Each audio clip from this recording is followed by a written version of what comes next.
This week in Jamaica Now. What is the qualification for sitting down in a parliament? Liar thief! Salary increase for politicians spark outrage. Jamaica identified as a source of a CSEC Math Paper leak. Juliet Holness's lawsuit for a land title gets underway in the Supreme Court. And a bailiff is hunting for a disbarred lawyer at risk of being imprisoned.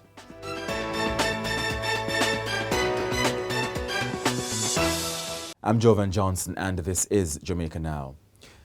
The announcement of massive salary increases for members of the political directorate this week has sparked public backlash. On Tuesday, Finance Minister Dr. Nigel Clarke outlined wage increases of over 200% for the Prime Minister, his deputy, cabinet ministers and their juniors, as well as members of Parliament. He said the increases are in line with a formula in use for more than 30 years. Elements of the Sastor-Fletcher framework, i.e. setting the cabinet minister at $52 per annum above the maximum salary level of the permanent secretary, have been applied in determining pay for cabinet ministers since 1986, i.e. for 37 years. Now, there have been instances over that time when permanent secretaries have been adjusted and the cabinet ministers did not follow up inadvertently.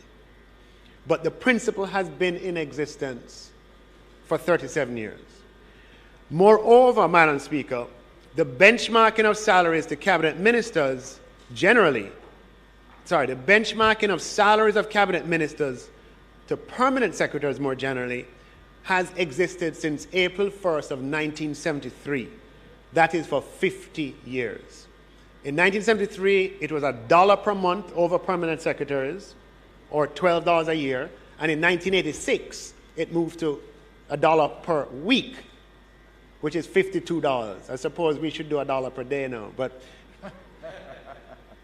so the concept of linking the cabinet members' pay to that of the permanent secretary has existed unbroken for 50 years. Over time, Madam Speaker, while there have been squabbles and some disunity at times over parliamentary salaries in this House, this framework has endured. And Madam Speaker, we respect that endurance and therefore do not propose to change that framework. With the new rates, the Prime Minister's salary moved from $9.1 million to $25.2 million effective April, while the opposition leader's salary moved to $22.7 million from $8 million. The Prime Minister's salary is set to increase to $28.6 million next year, April, while the opposition leaders will move to $25.7 million. Now, disgruntled persons on Friday staged a demonstration outside Emancipation Park in New Kingston over the salary increases. What is the qualification for sitting down in a parliament? Liar thief! I don't know who is evaluating these politicians. I don't know who gave them the right to give themselves a raise of 200 to 300%. But we, the Jamaican people, say it is undeserved, it is very disrespectful, and it is very inconsiderate, and it is blatant theft.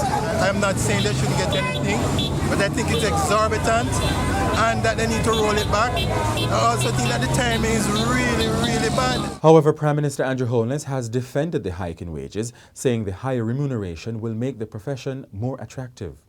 You are going to see a greater interest in the political field. So everyone who is occupying a political office ought to be thinking very carefully that I need to increase my political performance, because believe me, there are many young people out there now who have started to look at entering the political field with higher educational qualifications, higher skills level, higher competencies. You are going to see, as a result of this, an increase, an improvement in the level of entrance coming into the political field. No questions asked. But you're also going to see an improvement, massive improvement, in the existing occupants of the posts, because they have to now step up their game. In the meantime, the opposition People's National Party says it strongly rejects the massive pay hike to parliamentarians, despite initially saying it had no objections. Opposition spokesman on finance Julian Robinson had stated in the House of Representatives on Tuesday that the opposition had no issue with it. Madam Speaker, the opposition takes no issue with what the minister has announced.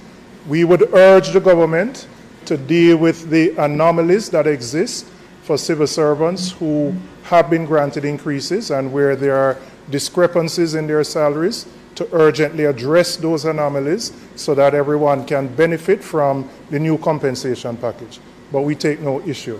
However, just hours later, the party issued a strong condemnation of the wage increases, pointing to the grouses public sector workers still have with their pay packages.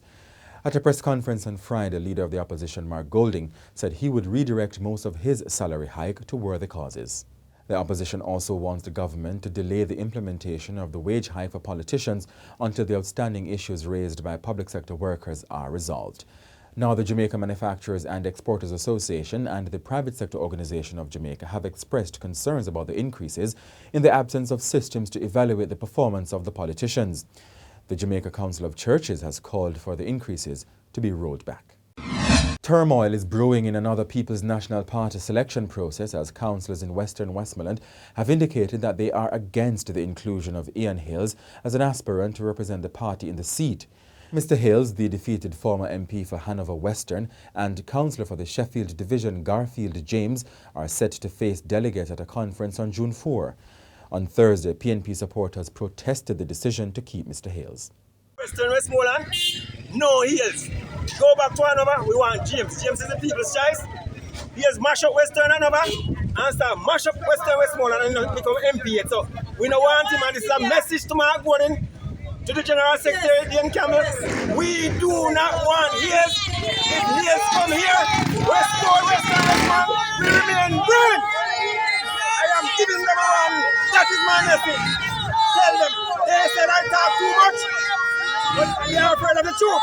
And I'm always speaking the truth. Tell them, no James, no vote. No James, no vote.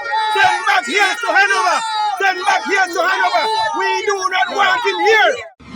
Jamaica has been identified as the source of the leak of the Caribbean Secondary Education Certificate CSEC Mathematics Paper 2, which was written on Wednesday. Registrar and CEO of the Caribbean Examinations Council, CXC, Dr. Wayne Wesley, said the leak was pinpointed to one location and that the information was subsequently disseminated across various social media platforms, reaching to other Caribbean nations. Dr. Wesley refused to name the parish or examination centre where the breach was found. He said further investigation was needed to offer specific information regarding the number of countries affected. The security measures which CXC has put in place has led to us locating the country as Jamaica and the examination center there, where the leak originated. In discussion with the Ministry of Education Youth, the matter will be dealt with following CXC's security protocols. CXC and regional ministries of education recognize that candidates have spent months preparing for their mathematics Paper 2 examinations. The news of the security breach of the examination has caused much anxiety and concern.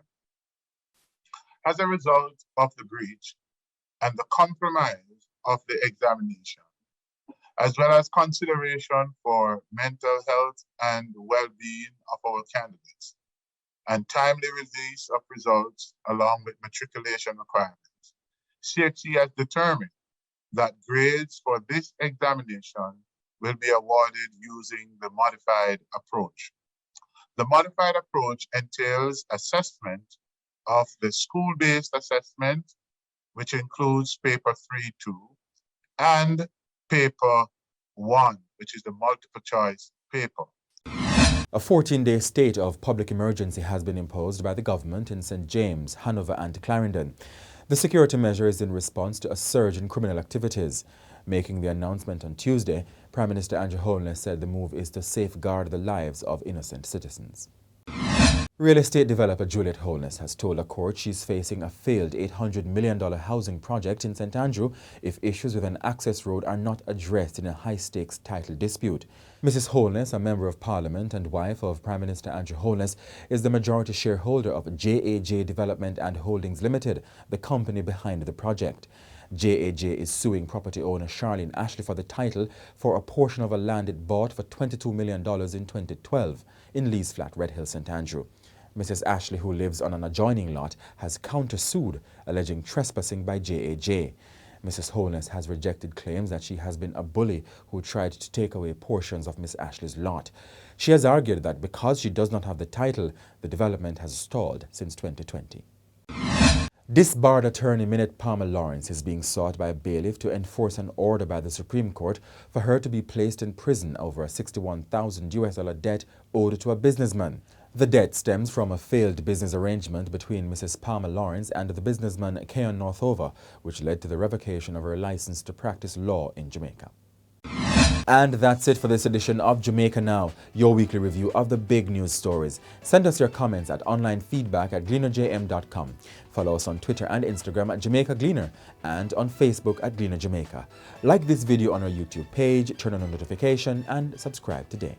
I'm Jovan Johnson, and before we go, we hear more from disgruntled persons who protested salary increases for politicians on Friday at Emancipation Park in St. Andrew. We demand that they take back this ruling or whatever it is. We will not accept it and we will not pay for it. I mean, for politicians, I thought they would have considered the timing more than they have. At the time when teachers are saying that they need more doctors and other public servants, and they're not being able to get what they want. I hear that in one case, the teachers are being offered $30,000 over 3 years as an increase. That is not right for the government to get this kind of increase when they are not allowing others who are justified in getting a better increase from doing so.